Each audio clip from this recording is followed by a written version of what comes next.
Let me take a moment to introduce our next speaker, Elize St. Charles, PhD, Certified Nutritional Consultant, CNC, right? Mm-hmm. BBP, I don't know what that... Bowel biologist. Okay, and MBA.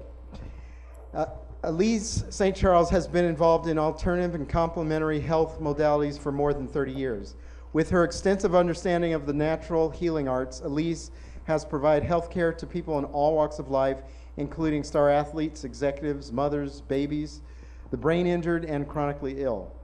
Her extensive academic and professional development and problem-solving skills combined with her success in improving her own health makes her a talented healer. She received her PhD from Clayton College of Natural Health and Healing and her MBA from McGill University. This evening, she's going to be talking about electromagnetic frequencies. And my my keynote presentation on my Mac did not translate over to a PowerPoint. I did not know that we didn't have the gadgetry to hook up a Mac. So a lot of the slides are not formatted properly. So even the title's covered. Sorry about that. Okay. But I'll be working with it. All right, well, let's give Elize a hand, and looking forward to her presentation. Also, there's no presenter notes.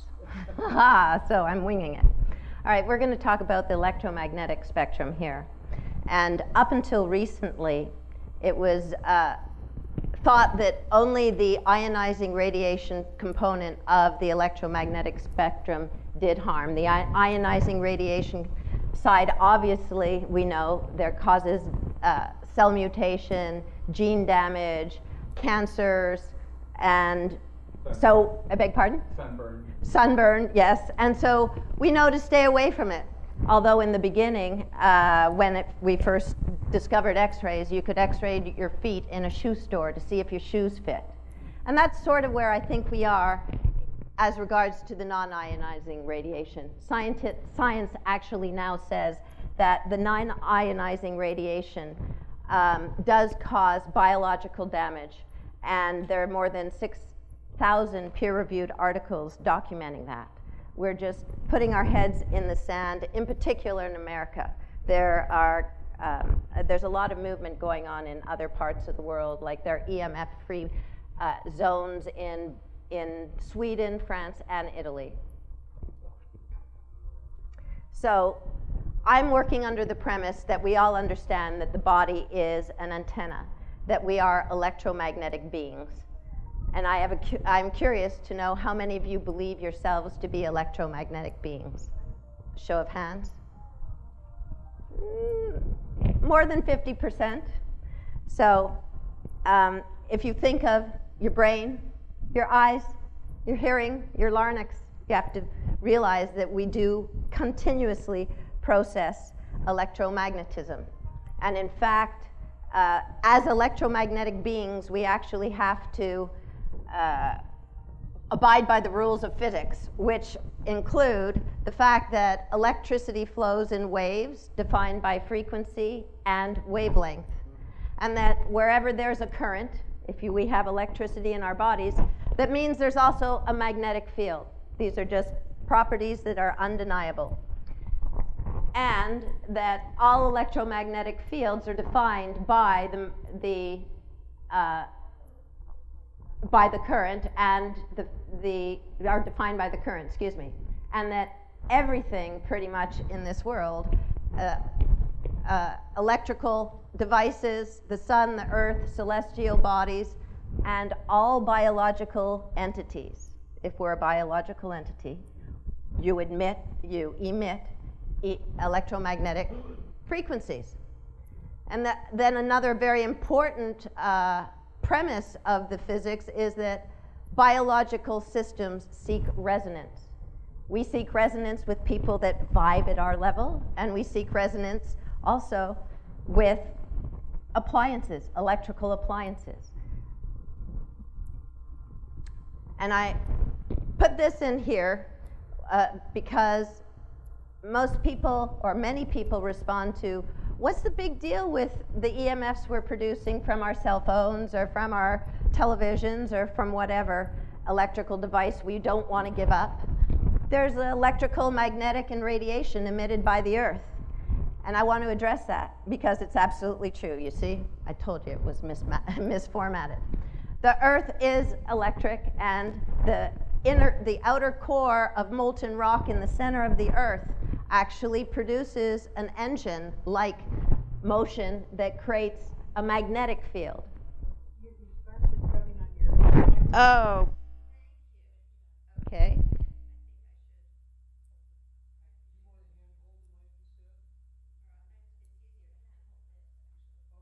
Thank you.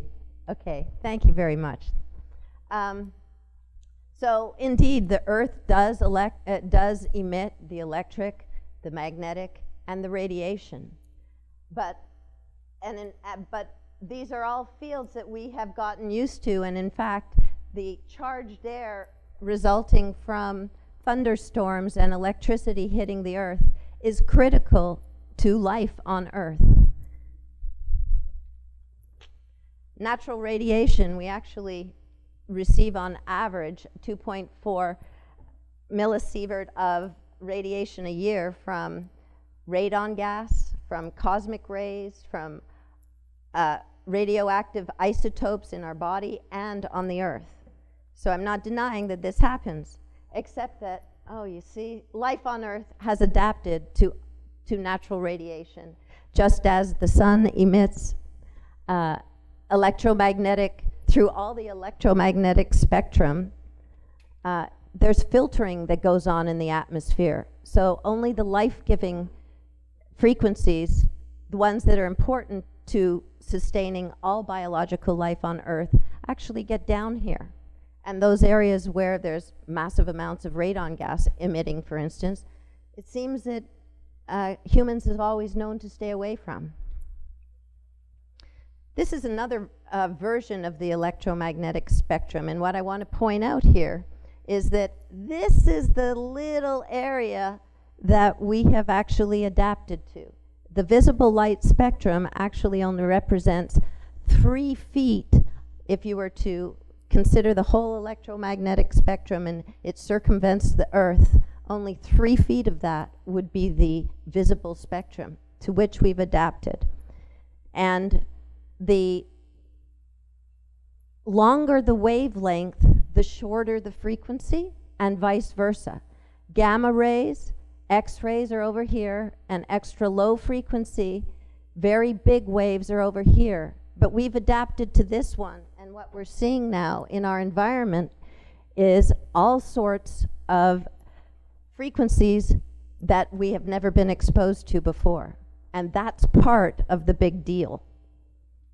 The other part, and so I'm going to just cover very briefly the fact that we know that ionizing radiation, it's invisible, it changes DNA, it's toxic, it provokes cell damage, it provokes mutations as well as death. And I want to point out, it's invisible. So is non-ionizing radiation invisible. It doesn't mean it's not harmful. And in fact, just a little point, the sources of radiation now, according to Princeton University open source radiation study, I don't have my notes, indicates that about 50% of the radiation to which we are exposed to now in America is sourced from man-made medical devices. So it makes you think, you should be thinking before you get a CT scan or an X-ray or anything else. It's all cumulative. But the non-ionizing radiation, no one's counting because we all thought that it was harmless. And we have sources of non-ionizing radiation bombarding us everywhere. And that's the other big deal, that we now have millions upon millions of times more frequencies in our environment than we did in the 1950s. Not only are they frequencies to which humans are not adapted, they're just plain old there. If we could see them, you wouldn't be able to see across this room, for that matter, if they were visible. But because they're invisible, we're ignoring them. In effect, the first wave of EMF pollution was the electrification of the world. And in fact, Samuel Milham, who is basically the father of dirty electricity or the issues related to electrification, had done studies, epidemiological studies, showing that communities that were electrified, in other words, cities and rural areas that were electrified, demonstrated or had the diseases of civilization, diabetes, cancer, even higher suicide rates than non-electrified rural areas. So that was the first wave of EMFs. Second waves was, I'm so sorry about the formatting, telecommunications industry rollout in the 1990s all over the world.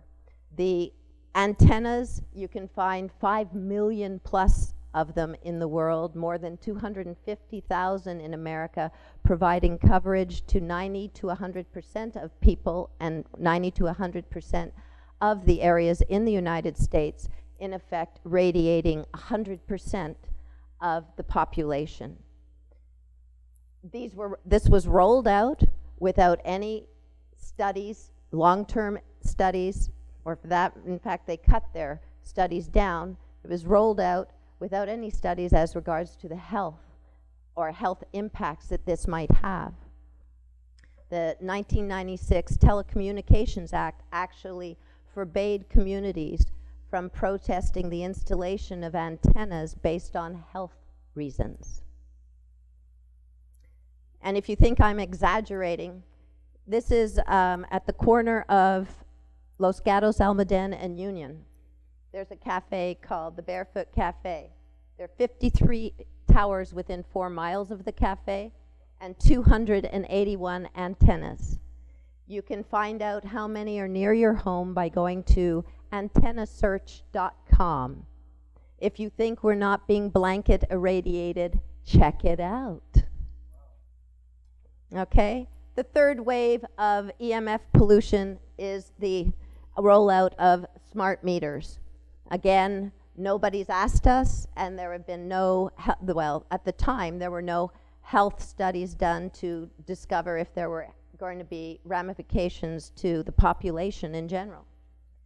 And in fact, almost all houses in California now are, have their smart meters, and half of the United States does, and it's being rolled out in Canada. What's very interesting is that, and it's interesting as you'll find out when we get to a couple slides further, that the smart meters communicate using a 900 megahertz microwave. I'm going to go back here. On these antennas, near these antennas, the radio waves the microwaves being emitted are at 2 gigahertz, which is a billionth of and that's 2 wave crests, 2 billion wave crests per second. Okay? Now, but what are the dangers of this? And do we know what the dangers are? We do. In fact, the ancients of India, through their study of Vastu, knew that cosmic energies have always influenced and dictated the health, longevity, and mental capacity of all humans. And in fact, it seems pretty obvious, our daily functions depend on our ability to interpret the information in the electromagnetic spectrum. Can you imagine a brain without brain waves? You know, our larynx, sound is a wavelength. We pick up wavelengths with our ears. And in fact, most people don't know it, but we have skin cells that pick up vibration and are sensitive to the very low frequency realms. And you can actually get skin cancers by being under high power lines because they affect those Pacini and Meissner cells. And another point just to point out that we are tuned into the earth, our own brain waves resonate with it, or resonate within the same realm as the Schumann resonance, which is 7.83 in general, but our brain waves imitate the Earth's frequency, in other words. So that's on a microscopic level, and on a microscopic level and atomic level, we are also electromagnetic. Chemical reactions result from the exchange of electrons, and almost everybody here would admit that we're both physical and we're chemical beings. If you don't want to think of yourself as being an electromagnetic being, think about what chemical reactions actually are. And in fact, well, obviously atoms and everywhere, and molecules are made up of 2 or more atoms, and it's the intramolecular forces, the electromagnetic forces within a molecule that actually hold it together. These bonds are critical to life. Electromagnetic bonds, these are pictures of proteins, and they are held together by electromagnetic bonds. And so to understand the impact of EMFs on the body, how do you think that proteins might be changed? Remember, proteins are the basis of life, and DNA is what makes our proteins. Well, there are a couple of things that can change protein formation, a synthesis that can change DNA, and cell structure. And those are protein configuration can be changed by the binding of another amino acid, by an enzymatic removal of an ion, or by interference with an electromagnetic field. In other words, your DNA can be changing this very minute from exposure to electromagnetic fields from your telephone or the telephone of the guy next to you. And according to Blake Levitt, he's a medical researcher, New York Times journalist, who's written 2 books on the issue. It turns out that most living things are fanatically sensitive to vanishingly small EMF exposures. Vanishingly small. Remember that the cell phone towers were emitting microwaves at 2 billionths of a hertz. That's vanishingly small. And that the smart meters are emitting radiation at 900 megahertz, vanishingly small. So it's the small frequencies that are being interpreted by the body as maybe their own frequencies that are causing the most trouble. And what trouble is it causing? It's causing strand breaks in the DNA. In other words, the rungs of the ladder are being broken. There's nothing to climb up on. And then cells produce heat shock proteins. Our cells are supposed to produce the proteins we need to function. Instead, they're producing aberrant proteins that we don't need to function, that indicate that the cell is under stress. In fact, the research in the past 13 years or so validates Russian research. They've known about radio wave sickness for a very long time. And they know that this happens at levels far lower than what would cause tissue heating. Our cell phones, for instance, are determined safe based on the fact that they don't heat our brains, they don't heat tissue. But that has nothing to do with the biological effect. That's the thermal effect. Because there's not a thermal effect doesn't mean there's not a biological effect.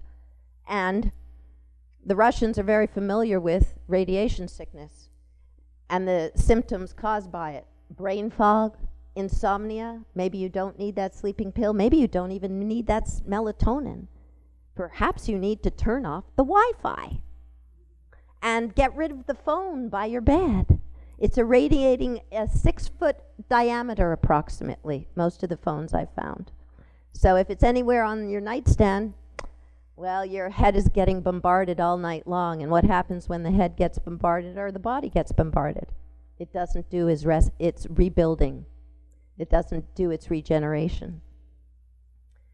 In addition to that, there's typical stress responses, sleeplessness, cardiac arrhythmias. There's a school in Canada where they installed Wi-Fi, and 10% of the students ended up with cardiac problems. They were going to do heart surgery on this little 6-year-old, and in the summer, all of a sudden, he didn't have any heart problems. And they found out that the heart problems of all the children in the school were related to the Wi-Fi. And the school district, they had to fight like anything just to get the Wi-Fi taken out. The school district did not want to. And we actually have on that antennas, all the 281 antennas, the cluster, well, some of them are on the middle school just down the street from me. Okay, so there's lots of symptoms of electromagnetic poisoning. Oh, this was really messed up. And they're usually categorized in brain and nerve, as regards to brain and nervous system, tissue growth, and long-term illness. In the brain and nervous system, you have sweats, you have headaches and nausea, what people might think as a migraine coming on. Maybe they just got too close to the Wi-Fi in the office. Heart palpitations and arrhythmias. I personally used to suffer from that, and it's all gone. I have hardwired my house, and I have no Wi-Fi. I have hardline phones, no more cell phones in the house. It disrupts your dopamine production. It causes learning disability, autism, and behavioral problems. It also causes biocycle and endocrine disruption. This is very important. We're seeing an epidemic of diabetes, and I would say without a doubt, in fact, that the EMFs are part of the problem. I had one client actually who had spiking blood sugar levels, and I watched her diet and went, this isn't your diet. I don't think it's your diet. I watched her for a month. And I said, I need to biology your house. I need to come in and do a survey of your house with, I have actually a whole bunch of meters to test. I walked into her bedroom and all my meters started singing. I mean like, very annoying. And I walked out of the bedroom and said, if you continue to sleep in that bedroom, I won't work with you. And she thought I was joking. But I wasn't. I said, it'll look really bad on me. I won't be able to get you better. A year later, she dropped 30 pounds and had normal blood sugars. She slept on the other side of the house. What had happened was she had her electrical panel on the other side of the wall of her bed, and then she had her television and all sorts of electronic equipment right at the very foot of her bed. And she used to sit back and watch TV and play with her videos. And she was electrocuting herself, in effect, radiating herself. The other area where there's problems is tissue growth, and I'm sorry this is really messed up, but fetal tissue abnormalities and fetal brain abnormalities occur in the fields where if their mother's pregnant and the mother is in a high EMF field while she sleeps, there's a good chance that the fetus will develop brain abnormalities.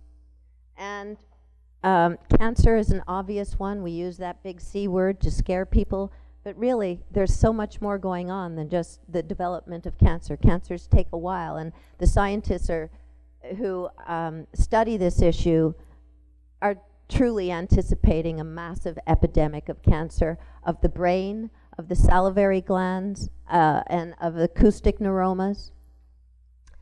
But the thing that is maybe, well, depends on whose perspective what perspective you have. The thing that's maybe the most scary is the infertility that's happening as a result of EMFs. In Israel now, 50% of all couples are infertile, and they can in the sperm banks only accept 1 in 100 donors now. It used to be 1 in 10. Because sperm count has decreased so intensely, as well as motility. And in fact, there's a movement in London, England. They're now posting signs in men's bathrooms to keep your cell phone away from your gonads because of this issue. It is non-trivial. So one area of microwave radiation that is not being talked about, an effect, in effect, is the fact that cell phone radiation, microwave radiation, radio wave radiation, whatever you call it, causes the release of mercury or heavy metals in the body. We like to think of the heavy metals as being initially sequestered in a safe place in the body. That's the body and its intelligence will try to put it in the safest place when it first absorbs it. But then it's mobilized. You can count the increase in mercury in your blood after you've been on the cell phone or after you've had an MRI. Okay, so I don't believe it's just mercury. They've studied mercury, but what else is being mobilized? If it's not just heavy metals, is it also the good metals? Is our zinc being taken from where it should be? Is our magnesium being displaced? We haven't even studied that. There's so many questions that are unanswered, and yet all of this technology we're using day in, day out. Extra low frequency radiation. That was on this side of the charts when I was showing the EMF charts. Extra low frequency radiation, well, I'm from Quebec, where we have a whole lot of high power lines because we send a lot of energy, a lot of hydroelectric power to the northern states on the East Coast. And we have the highest leukemia rate in the world in Quebec because being under these extra low frequency towers is known to cause leukemia, as well as animals who graze in these areas suffer abortions or miscarriages, death and disease at much higher rates than animals who are not near the high power lines. And this is Samuel Milham, the father of dirty electricity. And I already told you about the fact that as the country was electrified, diseases of quote-unquote civilization seemed to grow exponentially. That was the first wave of EMF pollution. And then the second wave was the telecommunications industry. And this is a quote from an author of the Bioinitiative report. There are so many scientific reports out there now making it very clear that there are dangers related to electromagnetic frequencies and radiation.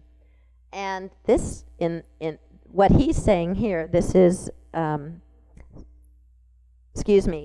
Dr. Hardell from Sweden.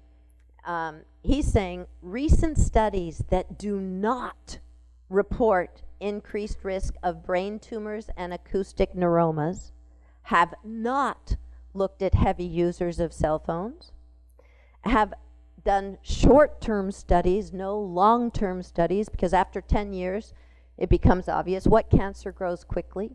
We know they don't grow quickly, so you have to do a long-term study.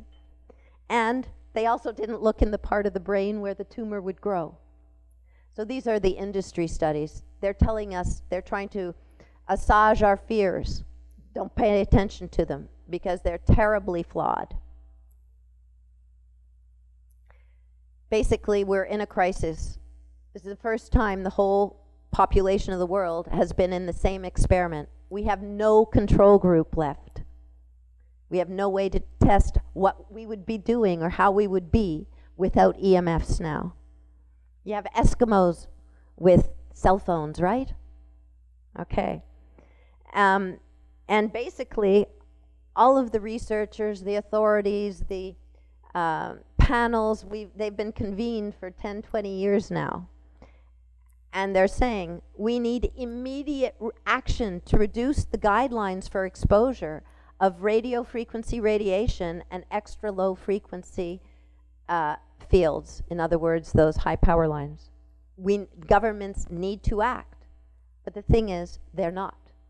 A few of them are. India is. Do you know that Chile in 2012, this was very exciting, the High Court in Chile decided that the telecommunications industry, the people who put up the towers in neighborhoods, were going to have to compensate the homeowners for their decrease in real estate value.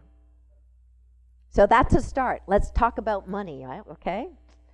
And in Rajasthan, India, actually, the High Court ordered the removal of all cell phones within 350 feet of schools, hospitals, and prisons. 200 have been removed, and 500 more need to be removed and are being removed. So there are countries acting. We are not. This is just more information about the crises, and it's basically, it is the crises of the health crises of the 21st century. What used to be treated very easily is not being treated easily now because of the interference of EMFs. And I personally think that all healthcare practitioners need to consider this whenever they're talking with their clients. The lack of sleep might be simply that they're being irradiated all night long. So we've basically been warned. I'm sorry again about the formatting. There's been study after study after study, all telling us we're getting irradiated, all telling us that things are dangerous. In fact, in Israel in 2001, that's a while ago, 12 years ago, they banned what they called radiation with no justification. In other words, if something's emitting radiation while it's not being used, it was not justified. So what do we do if the government's not going to do anything about it? You need to act yourself, and there are 3 ways to reduce exposure or to deal with EMF poisoning. You reduce natural exposures, you increase your natural EMF. The Earth's EMFs help to heal us, and you can use applied electromagnetic medicine, as Bernd knows very well. So how can we protect ourselves from EMF radiation? What I'm going to discuss in the next couple minutes is how to mitigate exposure. Basically, we need to wisen up in a big way. This is the website to find the antennas. But we need to learn safe telecommunications and computer use. We need to be able to create a safe living environment. We cannot change what goes on in the school or in society per se, but we can make our homes a safe space, and I'll talk about that in a minute. This is a list of some of the things you can do to reduce your exposures. Namely, use a landline as much as possible. A lot of people have actually cut back on their landlines. They don't even have them anymore. Well, I say reinstall them. In your own home, you do not pick up your cell phone. You turn it off, or you transfer it to your landline. Don't accept smart meters. You can opt out. And there's ways of opting out. Just check it out on the internet. Check your home's wiring for zero net current. A lot of homes actually have current running through the walls when nothing's actually on, because the house has been wired inappropriately. And that current is, remember, the electrical current causing the first wave. That was the first wave. Turn off your electricity on your house at night if you can. There are ways of installing kill switches or demand switches. At the very least, turn off your Wi-Fi. That's just a switch. You turn it off and then you turn it back on in the morning when you need it. And don't use microwaves. In Russia, the standard for microwaves is 1,000 times what it is here in the United States. And I'm told they just laugh at us using microwave ovens. They just think it's funny because we're all irradiating ourselves. Use battery-charged devices. Plugged-in devices have much bigger electromagnetic fields. Use the Ethernet. Get rid of Wi-Fi. You can hardwire every single room in your house, just like you wire your electricity. And for dirty electricity, use green wave technology. I'll show you a picture of that in a second. There are things you can plug into the wall to mitigate the dirty electricity, which is the transient, computers, compact fluorescent lights, photovoltaic solar arrays, and a lot of electrical appliances emit their own electrical fields and push it back into the wiring of the house. And then that dirty electricity rides throughout the wiring of the house, causing more electromagnetic pollution for ourselves in our environment. Travel by air at night at all possible. In fact, airline crews have 2 times the radiation, yearly radiation, of people who stay at Earth's surface. And there was another one there, a couple more, but oh yes, I remember them now. Give up baby monitors. You're irradiating your child. Give up steel-belted radial towers. And people aren't going to like this, but your battery-charged car, not good for you. Maybe good for the environment, but they haven't made it human healthy yet. My meters go crazy in Priuses. Not a good idea. So this is a very interesting slide. Most people don't understand this at all. They look at that and go, tattoos? How do you think the color in tattoos is made? By metals. And cell phones and all the other electrical equipment that you're using, all the EMFs are mobilizing those metals into the bloodstream. Yeah, you wonder why you're foggy-headed. Okay, underwire bras. Oh yeah. Let's irradiate our boobs, ladies. You know, like this is not a good idea. You can cut those wires out, right? Okay. And in fact, I stopped wearing all metal jewelry because it attracts the EMFs. You know, I wear a chain or something pretty once in a blue moon, but I used to always have something around a chain around my neck. I used to wear an anklet, and I used to wear rings. I don't wear them anymore. And a really big one is your teeth. During World War II, the U.S. Navy knew that the radar operators, the radar technicians, had to have their amalgams replaced every 6 months because they're sitting in front of those radars, you know, 14-hour shifts. I don't know what they were, but they were getting so much radiation that their amalgams were dissolving, okay? So if you have amalgams in your teeth, mind you, if you get them out, come and talk to me. There's a way to do it safely, and that's absolutely critical. But you want to do your best to avoid joint replacements. And any metal in the body, you become the cell phone tower. You become a transmitter if you have metal in your root canals. And then you wonder why all of a sudden you're getting headaches. It could very well be that there's a cell phone tower that was installed not that far away from you. The tooth never caused a problem, but all of a sudden it is now. You didn't know it was your tooth, but you get the metal taken out of your root canal, and all of a sudden you don't have those headaches anymore. There was actually a case of Dr. Rao, who is a foremost authority in the field. He had a patient like this, and I'm thinking that this is probably way more common than we know. So here's some cell phone safety guidelines. Basically, don't use it. That's be number one. But in other words, use a landline. But if you're going to use it, limit the amount of use and try to use a low radiation phone. You can check it out at www.ewg.org. Has a list of phones and the radiation that they emit. Sorry, ewg.org. They have information on the amount of the different phones. And obviously, the phones that that carry a lot of information, you go onto your phone, onto the internet.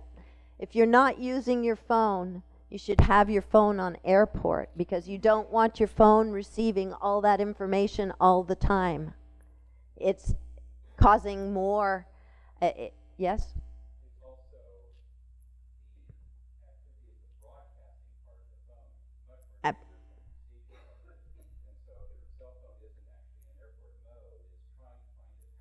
Correct. It's continuously working. Just like, I'm sorry, I didn't know that, I won't do red again, but if you use radiation shields or phone covers, or you phone from inside your car, a plane, a train, or an airplane, or a bus, metal, it has to generate a whole lot more energy to pick up the signal. Ergo, it's irradiating you more. All right? So it's not a good idea to use a cell phone in a car, and that's where most of us use it, right? It's our telephone talk time. It's also our irradiation time. So listen more and talk less. Believe it or not, you then receive less radiation. Keep it away from your body, obviously, not in your pants, men, and not in your bras, lady, because there are lots of women who've gotten arrhythmias from that, amongst other things. And don't use your phone if it's on a low signal or roaming. It's having to generate too much energy to pick up signal. That's where you turn it off and say, I can't talk right now. And then children should not use cell phones.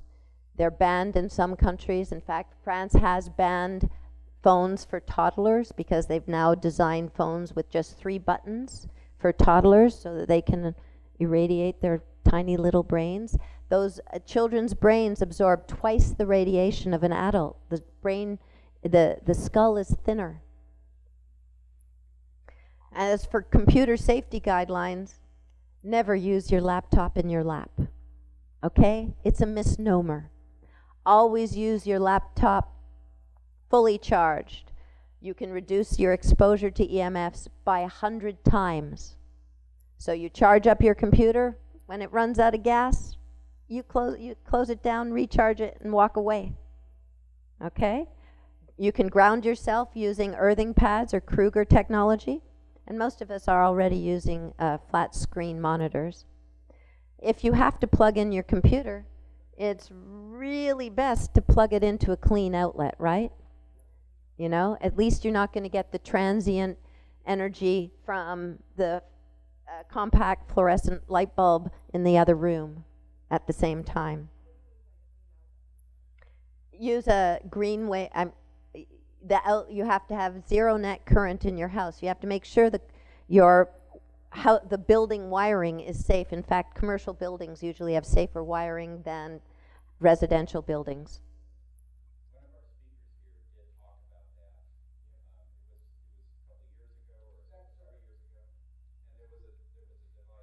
And I'll show you a picture of it. Yeah. I did, yes. Then they've come out now with other ones called green wave filters, which are more practical, actually. They're cheaper and they're more practical, and they can be found on my website. How's that one? Okay. It's a good idea. We'll take questions at the end if you don't mind. Okay, you'd mind? We'll take your question. Okay, it's almost 10. I'm almost done too. We have to eliminate smart meters, opt out. There are ways to protect in terms of protecting a building. There's aluminum screening. There's metallic paint. In fact, the U.S. Army has recently come out with a powder that you can put in normal paint to make it so that it blocks the fields in the room that you've painted. There's shielding fabrics and window shields, grounding pads, and then there's the personal EMF protection tools.